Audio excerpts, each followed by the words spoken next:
Sorry we're late. Sorry, everybody. But apparently, technology wanted to kick us in the face today. Okay, there I was. I'm sweating. Started to panic. Woo! That was a little bit scary there. Okay, so we're only 5 minutes late.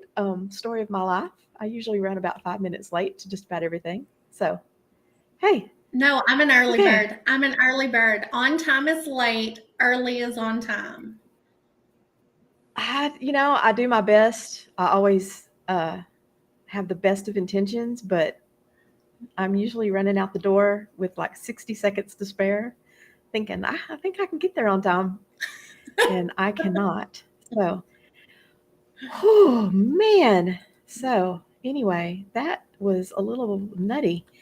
And I think we might have scared people off, but hopefully not. So, oh, there's Dr. New. Okay, now people are starting to arrive. Okay, good. Okay, calm down now. Okay. This is the perfect episode for this to happen, though. I guess maybe it is. Because that completely threw me off, and now I really don't know what to talk about.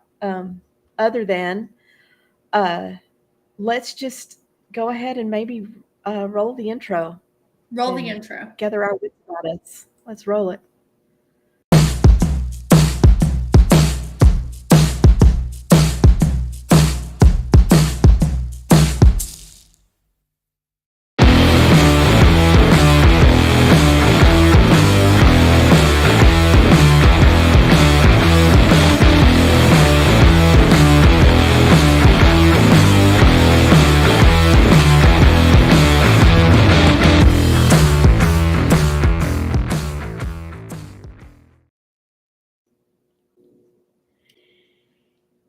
And we're back. Okay. Welcome, everybody, to what is the name of our show? The Down Home Texas Small Business Show, where we're going to talk about being neurodivergent today. Yes. Episode 6, Revealing Resilience, the Neurodivergent Entrepreneur. Yes. And we have a very special guest today. Our friend, neurodivergent entrepreneur himself, and an expert in the field of neurodivergence. Everybody, let's welcome our friend and soon to be yours, Mr. Christian Vinceneux. Good morning. Good afternoon. Good afternoon for us. Good morning for you. Yes. It's probably good evening for somebody else in the world. It's probably good evening for somebody else. That's right. So, Christian, we're so happy you're here with us. I'm very happy to be here with the two of you. Thank you. Thanks so much for having me. Yeah. We're going to have a rocking good time. I promise you. So, tell us a little bit about yourself and how you got to be in this field. Please. Oh my gosh, how many hours do we have? Well, condense it. Which is something really hard to do for some of us neurodivergent folks. So I know, right? We sometimes overshare. We sometimes get distracted. So here we go. I think in a chronological order, this is what happened. So I was born in a neurodiverse family, meaning that some of my family members were neurodivergent. And of course, nobody knew at the time. Nobody talked about neurodivergence. But for example, I'll share a few examples. My dad had a lot of sensory issues. He would definitely be considered a highly sensitive person by today's standards. So very smart, successful, kind,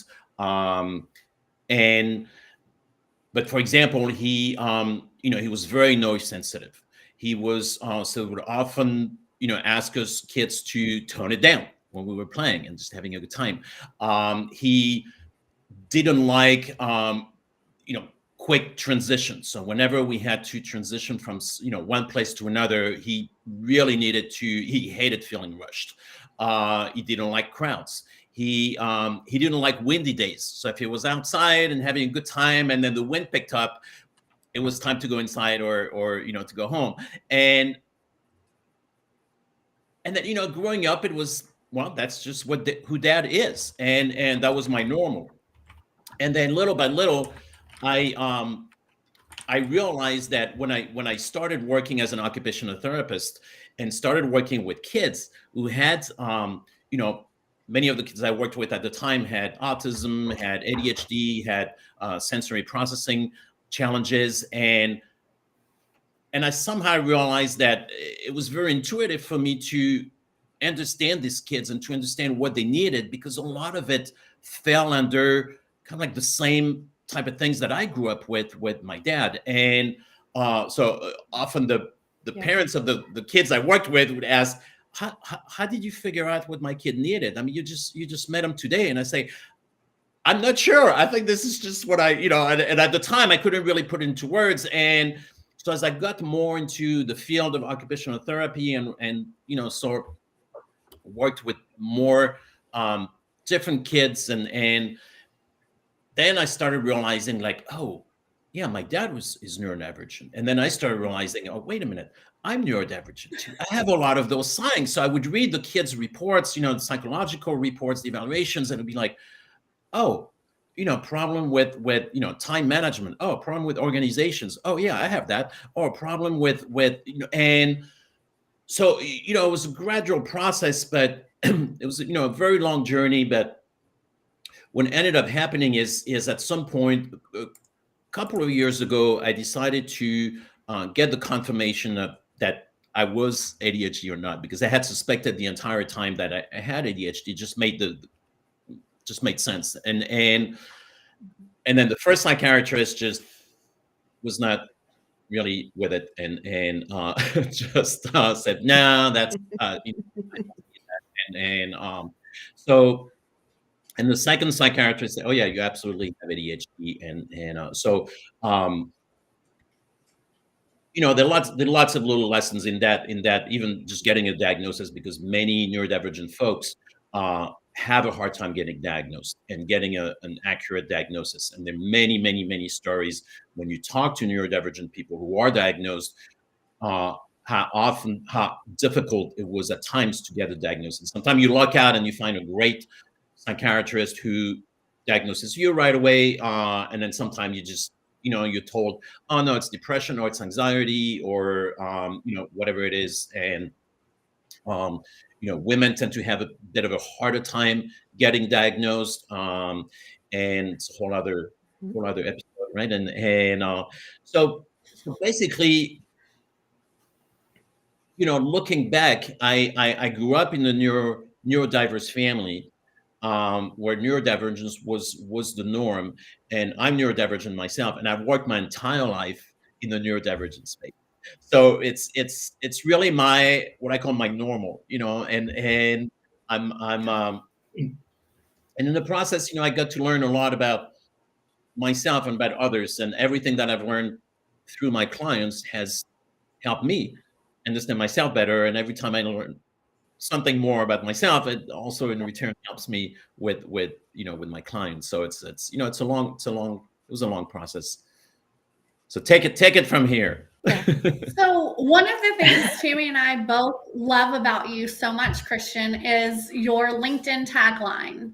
And it's about not fixing your child. That, as people who deal with neurodivergency, have children, it's just such a complex issue.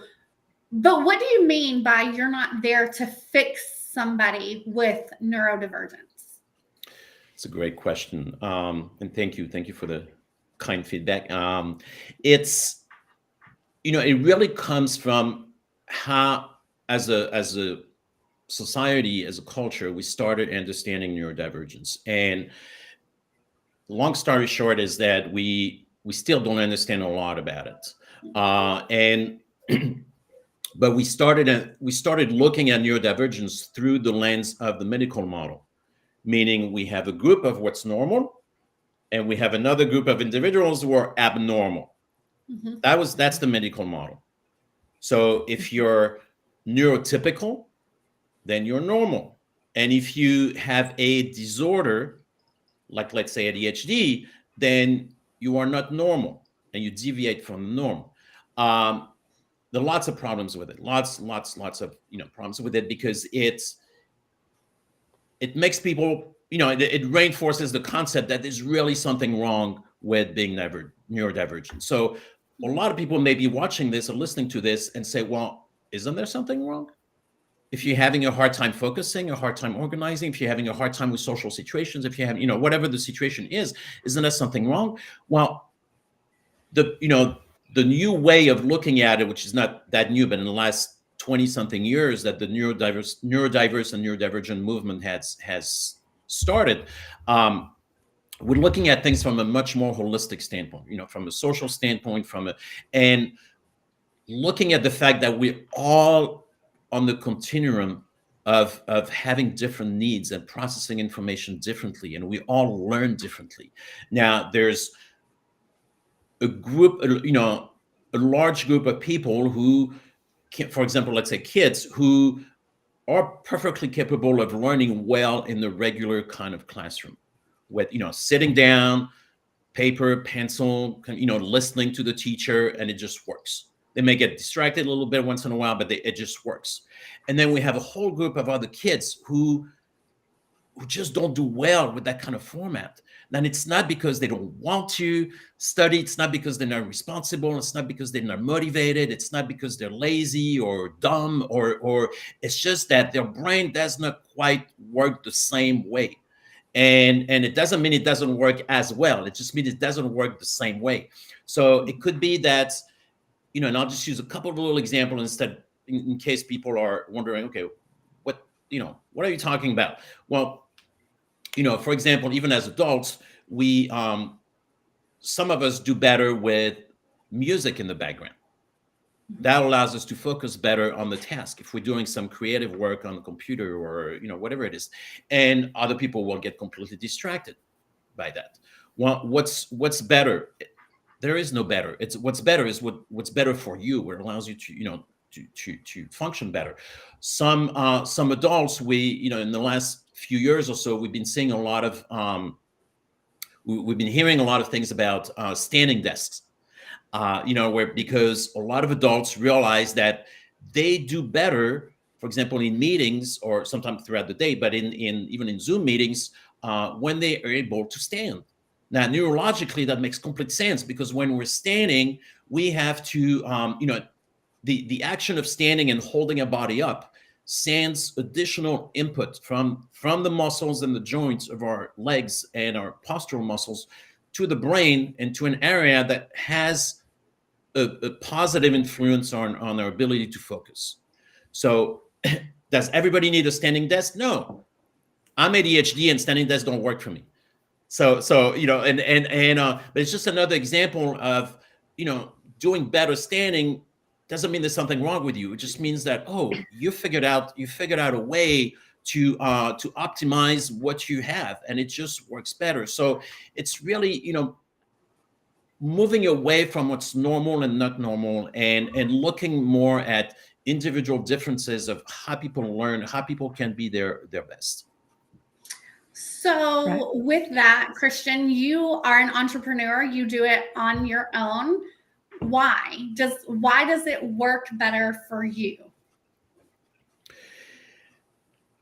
There are lots of layers to this, but from a neurodivergent standpoint, it's something that I believe that most neurodivergent folks can relate to is, flexibility is key.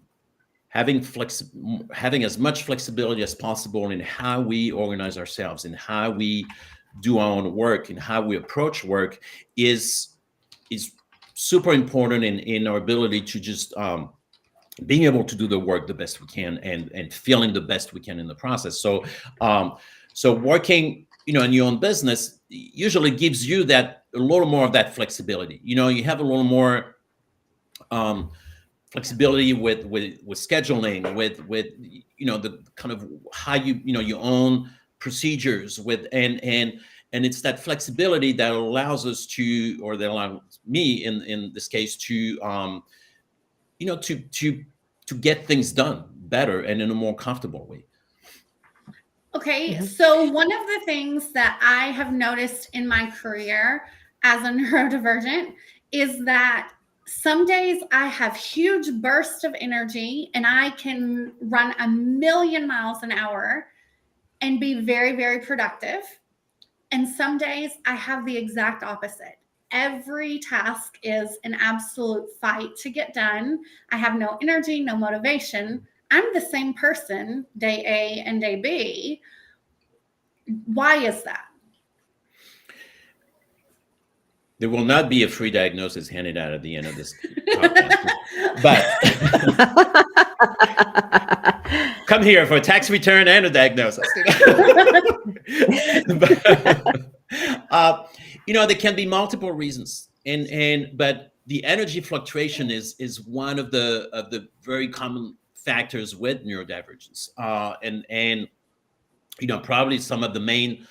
I mean, there are lots of different challenge areas that we can face, but some of maybe the two biggest ones that I see are, one, learning how to get things done. What do we need to get things done? Because that's what we need. And the other one is energy management.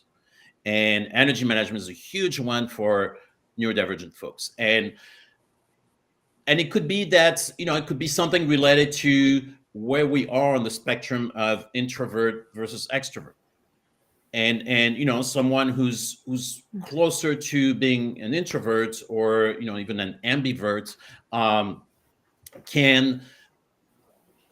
can be drained from social interactions, can be, and it can have a cumulative effect, or a lasting effect, meaning that, for example, if today you have a challenging day that really zaps a lot of your energy, where you push through it and you make it through the day, well, a neurotypical person may just, feel a little tired at the end of the day and say, okay, that was a rough day, and then they sleep it off and then they're fine the next morning. A neurodivergent person may not feel great the next day, and they may feel a lasting effect, almost like a hangover, if you drink too much, and that could just be from the day before. So that could, it could be one reason. Or you mentioned a little bit about difficulty getting started, or procrastination. Procrastination is often seen with ADHD. I mean, I don't think I ever met someone with ADHD who did not have a fair amount of procrastination. Now, going back to how we started with the medical model, there's still a lot of belief out there, and on LinkedIn, I mean, you'll see a lot of posts about how people who procrastinate are people who just don't want things bad enough, or people who don't have enough willpower, people who are not disciplined enough, which is just a bunch of crap.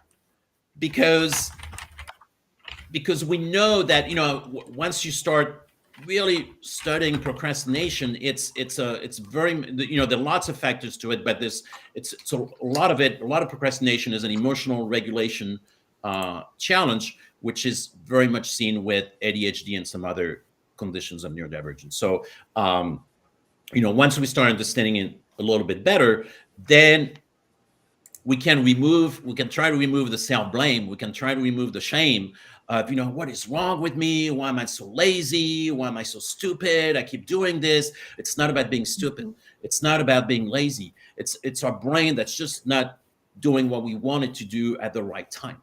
So, once we understand that and we start accepting that, then we can start chipping away at, okay, I'm not going to go down the rabbit hole of blaming myself and feeling less than, but I'm going to look for ways of, how can I optimize the way my brain works? So let me look for strategies that can help me get things going a little more easily. Mm-hmm. When we were getting this show, I did some research, and I found that some of the most brilliant minds in business are neurodivergent. I think ADHD, dyslexic, and were the two that stood out the most. I made some notes here. Um, Bill Gates is dyslexic. Tommy Hilfiger and Charles Schwab are dyslexic. Didn't know that. Richard Branson is dyslexic and has ADHD. And I think this is public knowledge. Elon Musk is autistic. Is on the autism spectrum. I mean, these are all very successful people in business. You might not agree with their politics, but they're all very successful people in business. What is it that makes neurodivergence and that business sense work so well together? Is it that creative thinking and being able to get outside the box like we do, that just goes hand in hand? I think that's a lot of it. I think that's the at the core of it, that somehow our, the neurodivergent brain. And before I continue with that, I just want to share that, when one neurodivergent person, one neurodivergent person. So there's the risk to That is true. There's a risk to generalize. The same way that with, I'm ADHD and I have lots of ADHD people in my network and in my close circle, and we're all a little different. The challenges that I have with one thing, someone else may not have that challenge, another person with ADHD. And so just want to make sure that, for people who are listening, that, we're not, neurodivergent is kind of like the umbrella term. But, well, let me rephrase the question. Okay. What about being neurodivergent would work as a positive to being an entrepreneur? Maybe that's a better, maybe that's a better question. No, I think both questions were, yeah. No, that's good. You can see how people might take it as a negative and say, oh, you can't concentrate. Oh, you don't have good time management skills. But what about it could be a positive?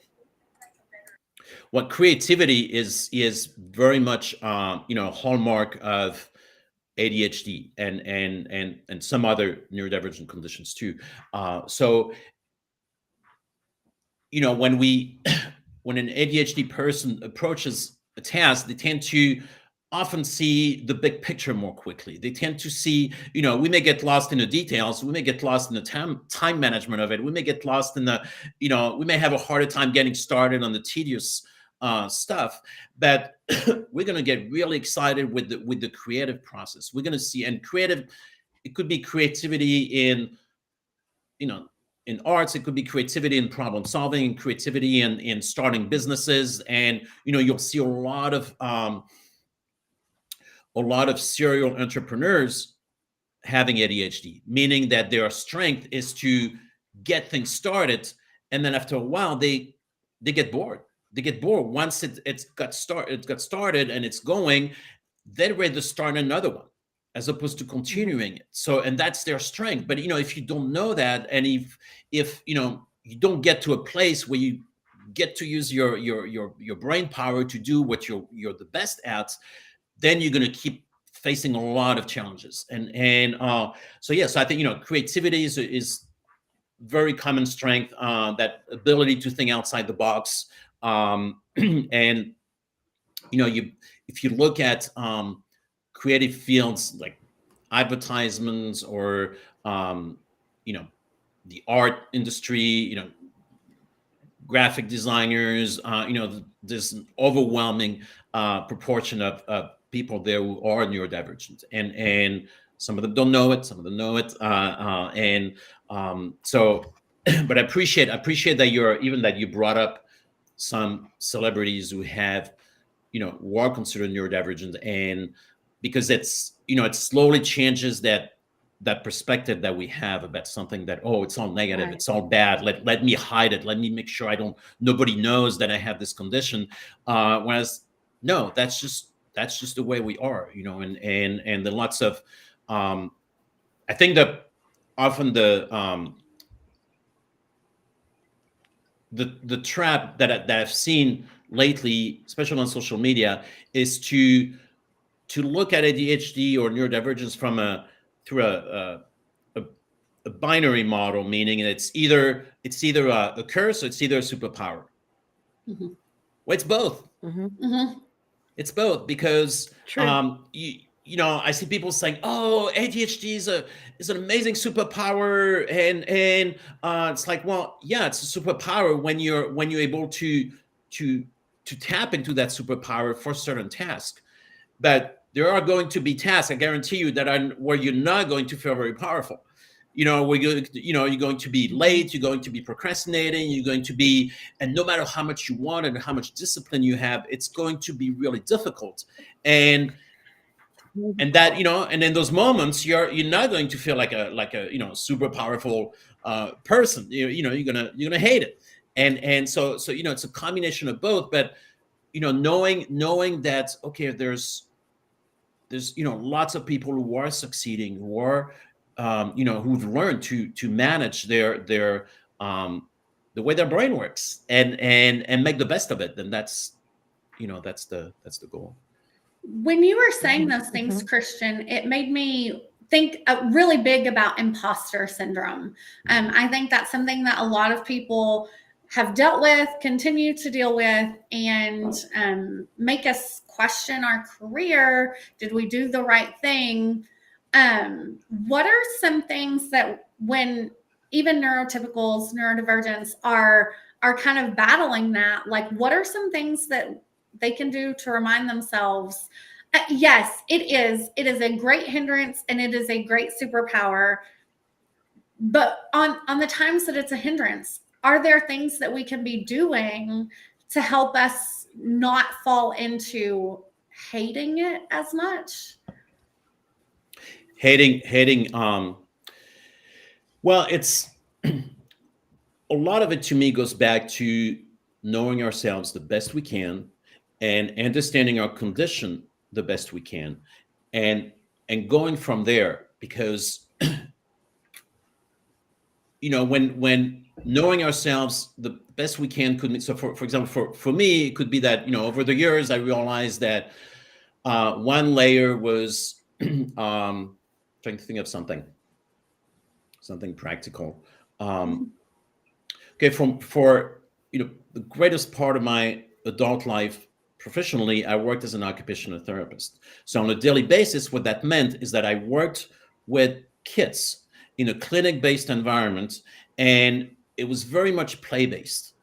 And I used play and physical kind of play to work on problem solving, to work on building confidence, to work on you know, self monitoring, self awareness, all those good things. And so as a result of that, you know, I would see kids throughout the day, session after session, and I moved a lot. I was never sitting. If I was sitting, I was sitting on the floor for a minute, or then I have a meeting with the parents maybe for an hour, and then I'd get back on the floor. I would crawl through tunnels and I would climb ladders, and you know, with the kids I worked with, and that gave me a lot of movement inputs, and that really helped me to be better self-regulated. And then when I transitioned as a parent coach about 5, 6 years ago, um, I started working from home, which is what I wanted at that point for lots of different reasons. And so I worked from home, and then after a while, I realized that I was struggling. I was struggling. I had more symptoms of more the classic ADHD symptoms, where I was struggling more with focusing and with procrastinating and getting things done. And so that's actually what prompted me to get a formal ADHD evaluation, because I thought, well, what's going on with me? I mean, yeah, I've always suspected, I've always believed that I had ADHD, but why am I struggling more now? Is it depression? Is it, well, what's going on? And then it just clicked. I thought, oh, wait a minute, what has changed? Well, I'm not moving nearly as much. I'm moving 80% less than I used to move, and that's not giving me the input I need. So knowing, you know, knowing myself, really reflecting on what I'm doing every day, what's working, what's not working, and then matching that with my understanding of ADHD, that helped me to connect those dots and say, oh, okay, so I need to watch for that. So I need to, you know, I need to include more movement breaks. So I need to make sure that I, you know, and that's one thing that I love working from home. You know, I can step out to the backyard and go check on the plants for, even if it's just a few minutes between clients, or or if my focus goes down, or if I'm procrastinating more, then I know that any kind of movement can get me back to a better place neurologically. So it could be that, okay, I'm going to get up and I'm going to go wash the dishes for 5 minutes, because that movement input is going to give a little bit of dose of helpful neurotransmitters to my brain and allow it to do better the next 30 minutes or hour. So it's a lot of, we can't beat the positive impact of self-awareness and self-knowledge. I mean, that's really, to me, that's probably the biggest gift we can give ourselves in trying to function the best we can. Do you have any advice for the small business owner who has a neurodivergent person on their staff, say someone with ADHD or autism on the spectrum, who struggles with being on time or something like that? I mean, first of all, I guess this is a two-pronged question. What are some ways that you could recognize this in your team without, if they're not volunteering it outright? And then number two, what are some ways that you can be supportive of that? Because if, I would hope that you wouldn't just outright fire them over something that they're struggling with. Right. Well, couple of different ways of looking at it. So, and I don't come from an HR perspective. Like, I don't have an HR background, so I'm not talking about the legality or anything like this. But to me, just, it helps to go back to the basics of human interaction, the basics of, human connections. For me, I'm always going to try to do my best to approach things through the lens of empathy. And so if I see someone struggling, I'm going to try to approach it from with empathy and with curiosity, and just acknowledge and say, hey, seems like you're having a hard time with getting on time, or with, getting those reports done on time. Is there something, something I can do, something we can do, we can figure out to make things better, to make things easier, as opposed to saying, you're late, 2 more times and you're fired. It's like, well, let's try to understand. And it could be neurodivergence, or it could be family stuff, or it could be health stuff. It could be so many things. And I believe we should still approach it through empathy and curiosity. And if the person doesn't know, often what happens with neurodivergent folks who, let's say, who are not diagnosed or who don't know themselves enough, they tend to say, because they grew up with that negative feedback, they tend to respond by, I'm so sorry, I'll never do it again. Right. Because they know, they desperately want to do the right thing. And so they say it, but they don't know how to change the pattern, how to get out that that cycle. So so sometimes, an empathetic conversation, say, hey, what's going on?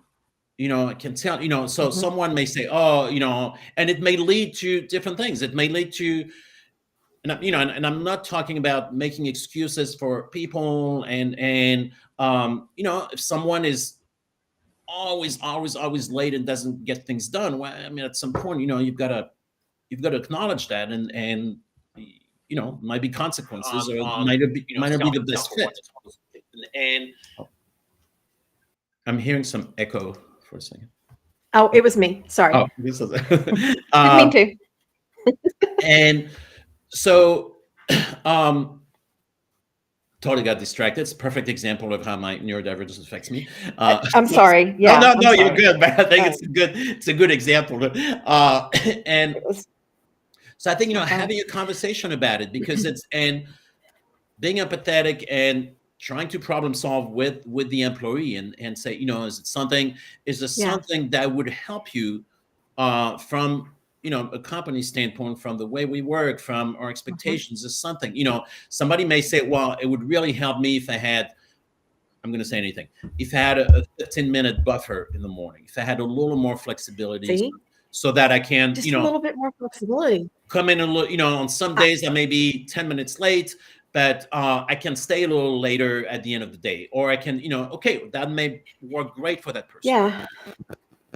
I can tell you in my career as an employee, I was chronically late. I was late almost every day.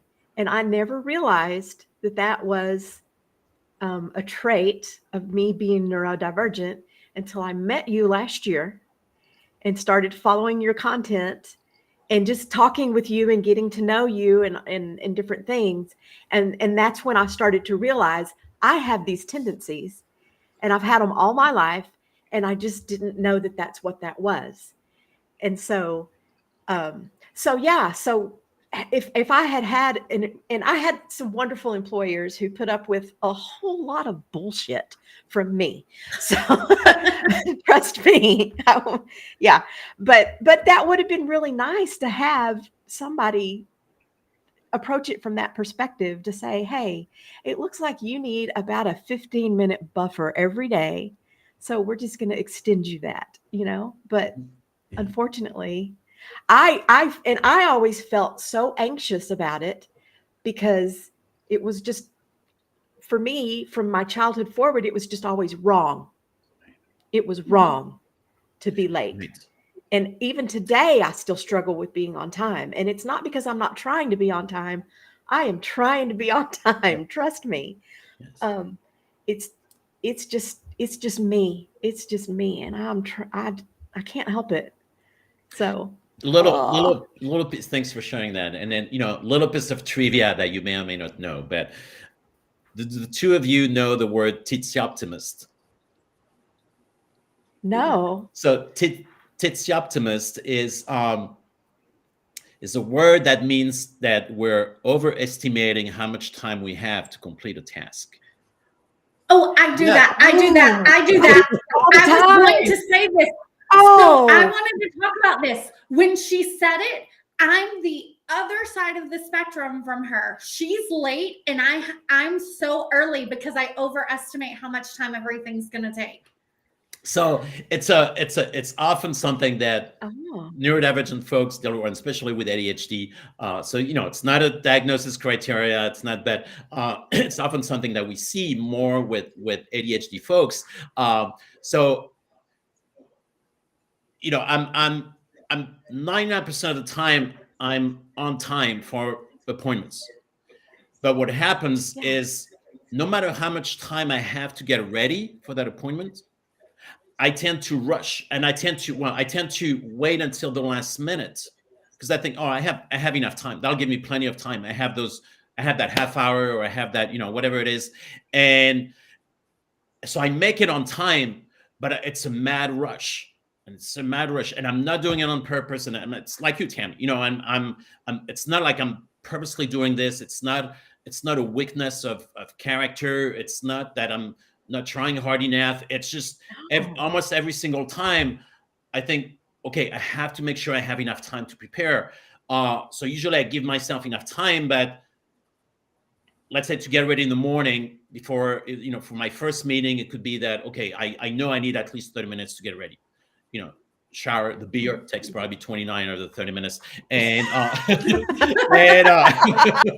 and then, but then, inevitably, as I know I'm getting closer to having to get started to get ready, I'll start something else.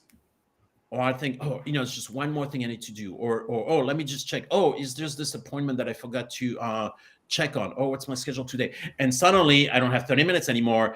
I have 25 minutes, and I have 22 minutes. I have 20 minutes. And then it's a mad rush. So so that's, it's fun little trivia, but it illustrates it's a very basic but very common problem that a lot of us face, and often it's related to neurodivergence. And another example, Tammy, with your earlier questions, are is when it comes to employees who may be neurodivergent and who may be struggling with some aspects of the job, we I feel that the responsibility is on both camps. We need to have employers who are empathetic, who are just understanding what reality is, understanding a little bit. They don't need to be psychologists, psychiatrists, but they still need to understand a little more about what humans do and how humans function. And but on the other hand, employees also need to know themselves, and they need to know what works for them.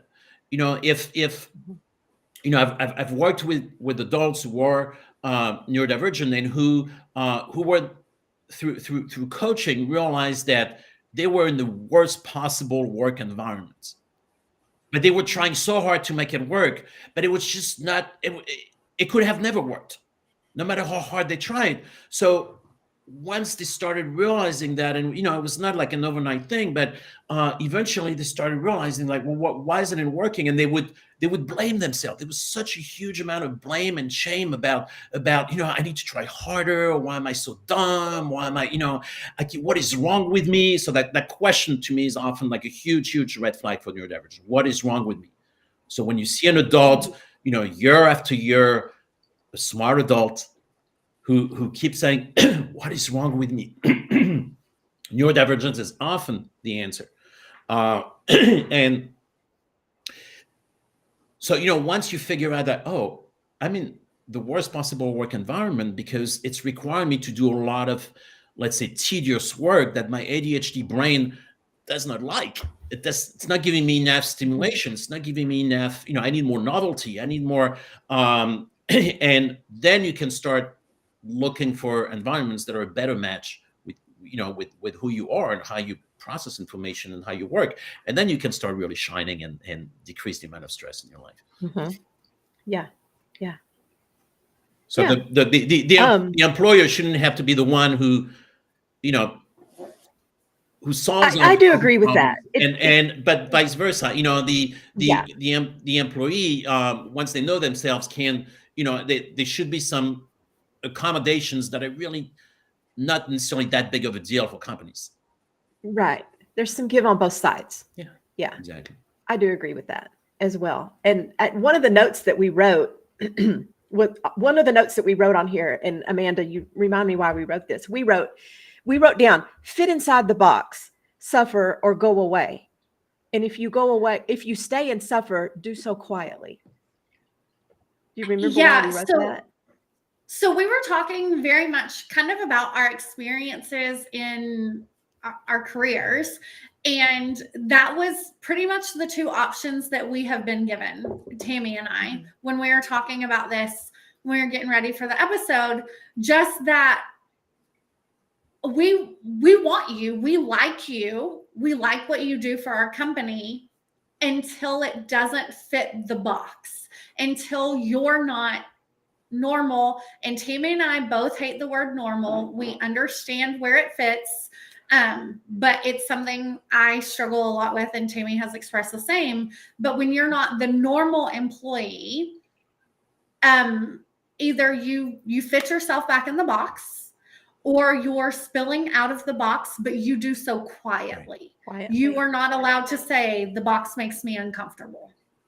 No, that's a great topic to explore, because it taps into so many layers, and it taps into really having a very narrow vision of how people are supposed to be. And David, we are not normal. Sorry, we're not normal. No, David, we're going to shout that out. We are in no way normal. And then it leads to the concept of masking.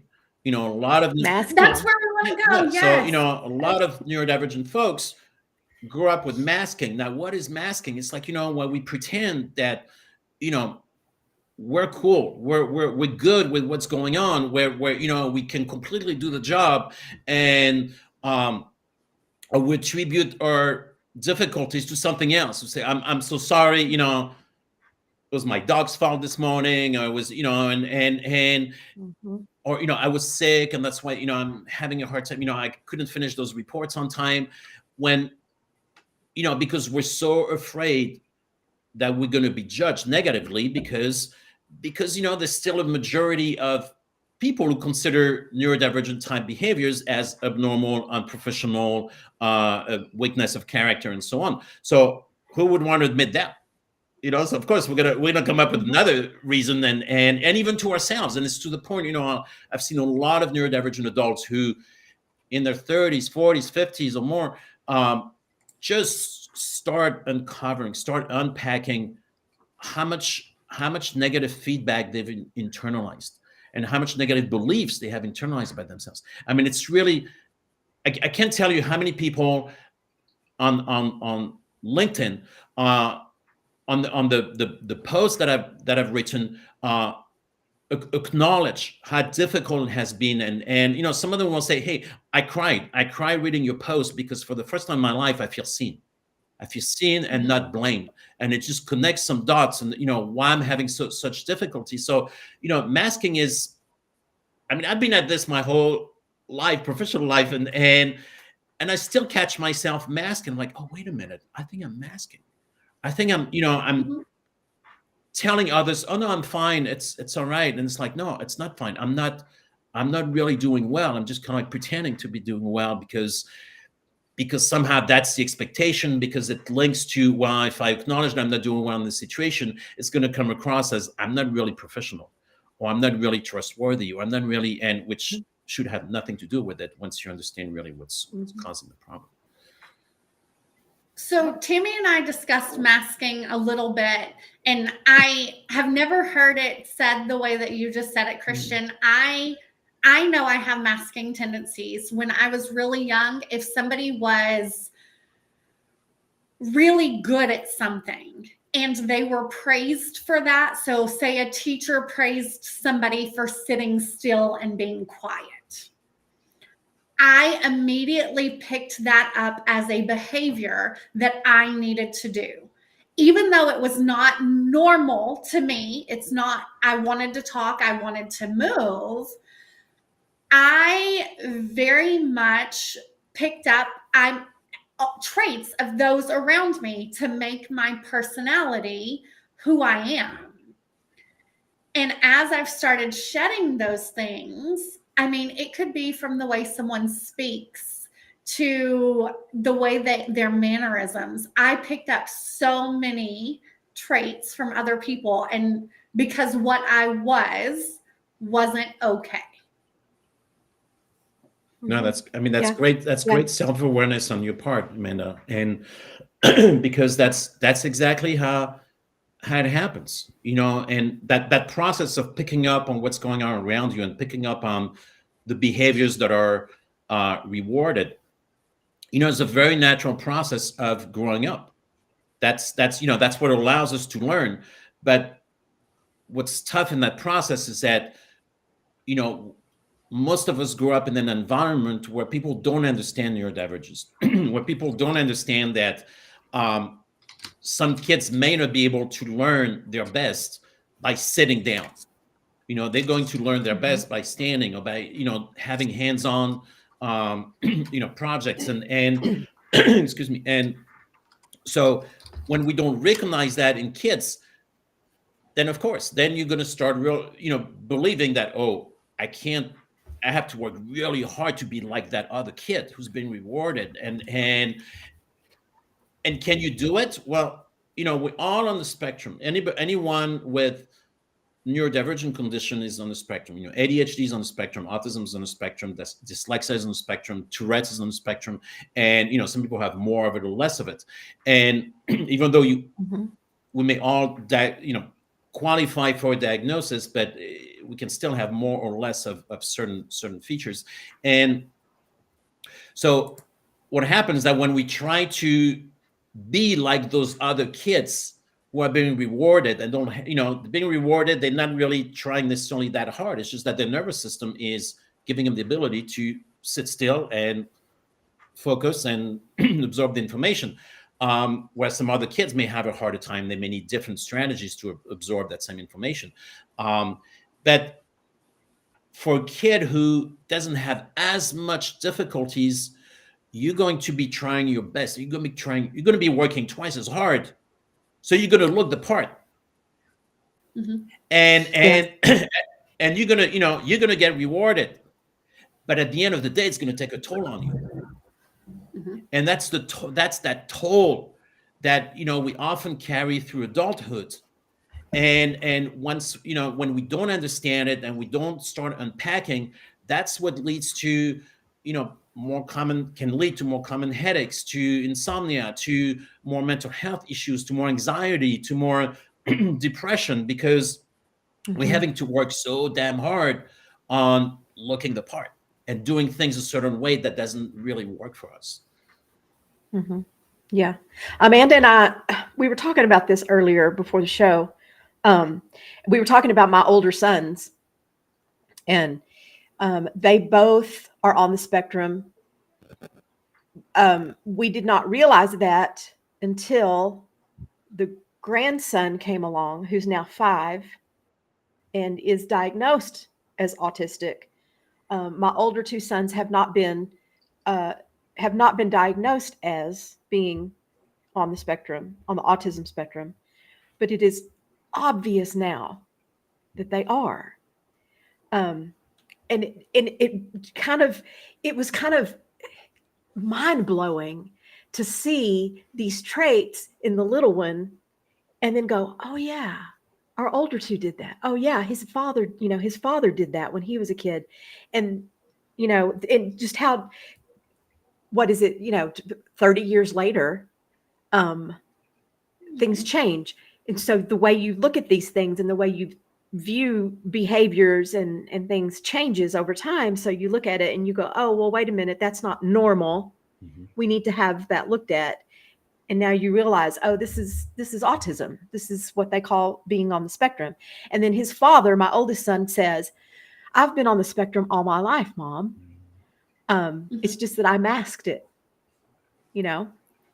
And he learned that at a very young age. He learned that he was different. And he'll tell me things, that he one of his big things is that he doesn't like small talk. To him, he doesn't understand why people have to make niceties with each other. But he's learned that that's what is socially acceptable. Right. So for him, right? So when he goes to work and people chit chat about their morning and good morning, how are you? He makes himself do that because it's acceptable, rather than go and hide away in his office like a hermit away from everybody. See, and that's his form of, I think that's a form of masking, because he's making himself seem like everybody else. Right. And he's done that since he was probably in elementary school, and it's exhausting. That's what he says. Mom, it's exhausting. It is exhausting. And now, once is it bad to know how to do some small chats so that you can do it when you want to? Well, it's going to be up to the individual to decide that, to decide how much they want to do that. So, he has the skills. You can have that skill to know how to do it. But once you understand, once you start unpacking what's your most comfortable way of being and what takes a toll on you, then you can start deciding a little more how you want to be. And it could be that it could be that, okay, he makes the decision. It's like, okay, I can't handle the initial 5 minutes in the morning because that just makes things easier, so I'm going to do it. And then he knows that he functions better if he's by himself in an office and not talking to anybody. And then if he has the ability to do that, then that's what he's going to choose to do. So it's not, most of us have to mask to a certain extent because of the world we live in. So I'm not advocating that we should keep masking, but once the better we understand ourselves and the better we understand why we do it, the more we can start determining how much is too much and where am I going to draw the line. I'll share a little example, but just one of the many examples of how neurodivergence can show up. Excuse me. I'm recovering from a cold, and so I'm still having to clear my throat. my biggest fear today was that I was going to be coughing my head off, and but You're doing good. yeah, a few years ago, when I was still working as an occupational therapist, I was asked to be an expert witness on the school district case, where the school district was taking the stand that this one of their students was doing just fine and didn't need any other services, and the parents of the child were arguing the opposite and saying, "Well, our child has been failing every year, is not making progress." So they had hired me to do an evaluation. I had worked with the child for a while, and then I went to the it was a hearing, and so I I was asked to provide testimony on what I believe the child needed and why they were struggling. So when the room gets set up with the attorneys, microphones everywhere, I'm feeling like, okay, I have to be on. There's a lot at stake in this, and I have to I have to look the part. I have to do my job. I have to show up, and they start asking me questions. Examination starts, and in the background, there's this construction noise that starts really loud, and I'm noise sensitive. And it was in the room next room over, and there was power tools and drilling and song, whatever they were doing, and it just registered. But I was so focused on what I needed to do that I just kept trying, and then I kept losing my train of thoughts, and I would notice that I would lose my train of thoughts, and then of course I was starting to get a little more anxious, a little more tense, because there was so much at stake. So I tried to regroup, and it was just getting worse. And I realized, I started panicking for a little bit, because I thought, okay, I'm not going to be able to do this. I'm going to fail. And my whole initial response was to just, power through it and, be professional and hide the fact that I'm getting distracted. And then finally, I realized that I'm not going to be able to do this.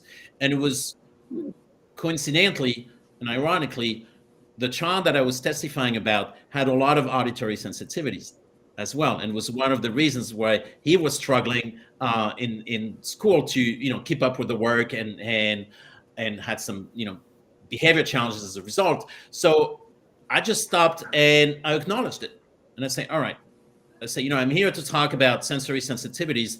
I'm actually struggling right now because of the noise next door, and I'm not trying to make a big deal out of it. I'm trying to power through it, but I've always been noise sensitive. It's not, has nothing to do with motivation or not wanting to do the job.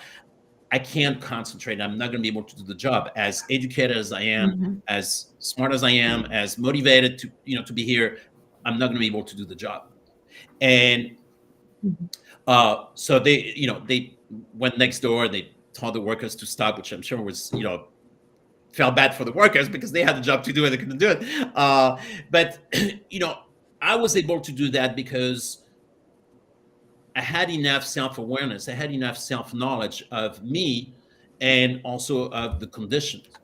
And I was able, with those two things, I was able to advocate for myself, because self-advocacy is huge when it comes to neurodivergence.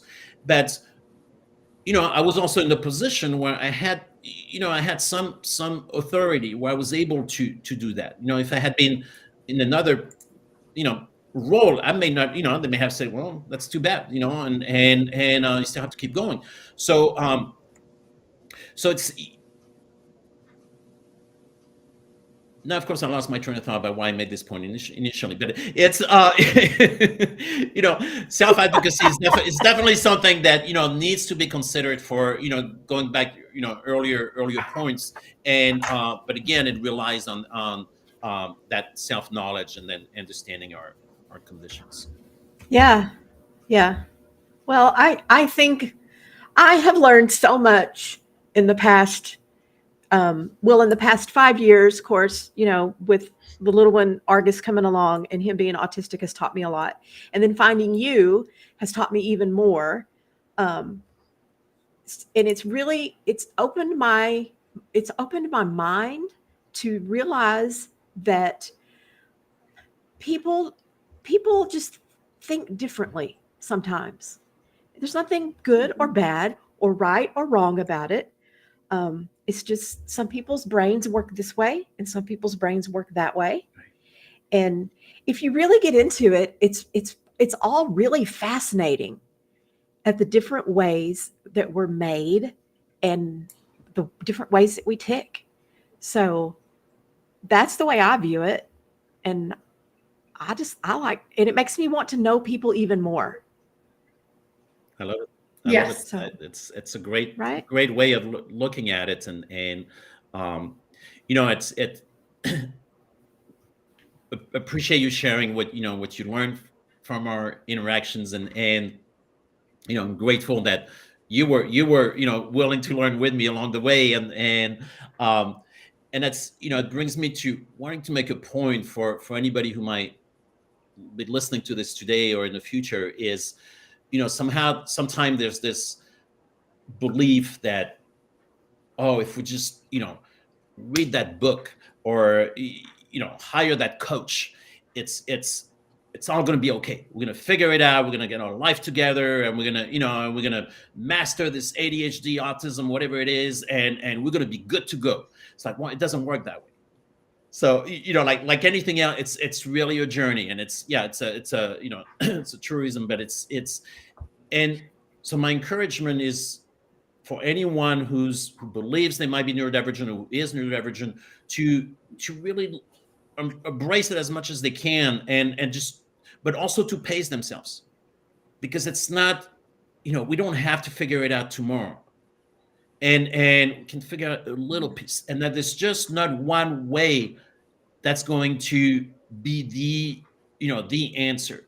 And it's do I do wonderful work with my clients? Yes, I do.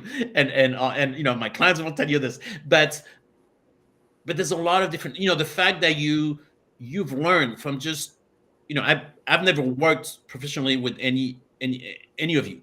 We just interacted online, and I've shared content, and you've learned something, and that's how it goes. There's so my encouragement is for people to just keep finding ways to learning. If it's, whether it's a TikTok video, whether it's YouTube video, whether it's articles, whether it's talking to other people who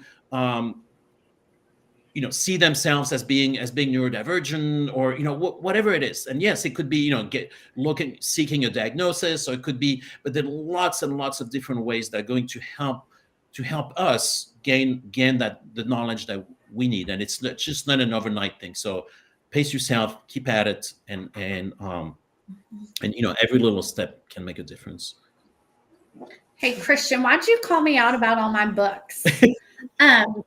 I was like, oh, dang, that is very true. I read and try to learn all of the things. See, yeah. Anyway, he just knows my heart. It's okay. You can still read. No, books, I like that though. And you're right. That's just, there's so much about it, and there's so much more about it. There's so much more about it that we're learning, and so much more about it to learn, that it can't be figured out today or tomorrow. No. Decades from now, we're still going to be learning about it. So let's just enjoy the ride, because it's right. Like I said, it's fascinating, and it's so interesting to learn what it is and how we're all different. So, and then once we embrace that, I've seen so many people, either, the ones I've worked with personally, or those that I'm talking to, sometime online, social media, or friends, and who acknowledge how much the quality of their life has improved once they started understanding all of those pieces. And because, then at least, once you start realizing that, oh, I'm blaming myself. I blame myself so much my whole life for feeling like I'm screwing up all the time, or feeling like, I'm not enough. And it's that imposter syndrome. It's that, and once you start realizing it, it's not like it goes away overnight, but it just becomes easier to start being more intentional about shaping your life, about going in the direction that feels better. Either, whether it is the kind of like activities you do for fun, whether it's, you know, the kind of work that you're doing, whether it's the kind of people you interact with. You know, you can start basically moving toward a life that's just a bit of a better match for who you are, and then you can really start shining, and then you can really, you know, use your potential and your strength. Yeah. And you know, the whole idea is to maximize your strength and minimize your challenges, right? That's right. That's right. Right. You can fight it for as long as you live, or you can learn to work with it Exactly. and use it to your advantage, right? Exactly. Because it's always going to be there. Yeah. It's who you are. Yeah. Right? Exactly. Yeah. Yes. And we need to love who we Yeah. are and make the progress that we can. But I mean, the first step is really getting to know and being okay with who we are. Right. And you know, and the acceptance, you know, moving away from a model where everything is regimented, everything has been determined of what the best way is, or what the, you know, and you know, we've seen that in our culture evolve, you know, over time. But it's, you know, anything from, you know, children should be seen and not heard. You know, it's like, well, you know, I mean, there was a time nobody argued with that model, you know, and now it's like, well, it's not really, it's not a way to support kids' healthy development, you know, and or you know, people's dress code in the workplace. You know, I mean, it's you know, I remember in my, you know, in my 30s when I would go to an IEP meeting, the school meeting, I would always wear a shirt and tie, because that was kind of like what people did. And toward the end, you know, I just, you know, I didn't wear a shirt and tie, because I would have been the only one doing this. And it just, you know, it was different, you know, and so, and that's okay. You know, how we define professional is doesn't have to be with you know, your hairstyle or how you dress, or you know, can be or your lots of beard. ways. Exactly, right? Or your beard. All right. Exactly. Well, this has been really good. I think that people have hopefully have gotten a lot out of this. I know I have. So take a few minutes and tell us, Christian, where people can find you, how to connect with you. What's the best way to get in touch with you if they want to know more and learn more of your wisdom? All right. Well, if they're on LinkedIn, I'm on LinkedIn a lot, so they can always just send me a direct message through, you know, through LinkedIn. I'm always happy to chat, and they can also email me at christian@lifeguidecoaching.org. And or they can contact me through my website, which is lifeguidecoaching.org. And I'm, you know, I'll always offer a no cost chat with people who just want to, you know, explore. If thank you for putting the email in the chat. And I'm always happy to, you know, chat with people. And you know, sometimes people will, you know, initially contact me and say, oh, I don't know if this is the right, you know, if it's something you work with, or what about this, what about that, and then, you know, from there, if it's something that I believe I can help, then we may schedule a, you know, no cost Zoom chat, and then we can talk more and answer questions and go from there. Take it from there. Yeah. And I encourage everybody to follow Christian on LinkedIn, because his content is really, really good. A lot of what he does has to do with families and children. But if you don't have children, if you're not, you know, working with a family, that doesn't matter. You're still going to get something out of it anyway. Some way, somehow. Trust me, it really will. So follow him, watch his content, watch his videos. So Amanda, do you have some closing words for us? Oh, you're very welcome. I just want to say, Christian, thank you again. Timmy and I have both gotten very, very valuable insights, which is why we wanted you to come on. we have learned so much. So I'm going to second what Tammy says. You really don't have to have children. You really don't have to be neurodivergent yourself. You really can just learn about those that you are interacting with around you that you may or may not be aware are neurodivergent. I think that's one of the things Tammy and I talked about earlier, is that when we started realizing these things, we became much more sympathetic and empathetic to other people around us. So even if you're not surrounded by this in your personal or professional life, it is something that is still a valuable skill set for you to learn about and have in your toolbox. Thank you. Thank you. I can't thank you enough, both of you for having me and for creating this space to talk about this subject, and then for, just learning with me along the way, and really appreciate you too. You're a great teacher, Christian. Yeah. You're a very good teacher. We may have a part 2 later on, because I'm sure there's parts of this that we probably didn't even delve into. So Yeah, we'll let's do it. We'll keep y'all posted on that one. So, all right. great. Well, with that, we will bring episode 6 to a close, and I guess we will see y'all in 2 weeks. So, all right. Adios. Thank you, everyone. All right. Thanks, Bye, everybody. Bye. Bye-bye.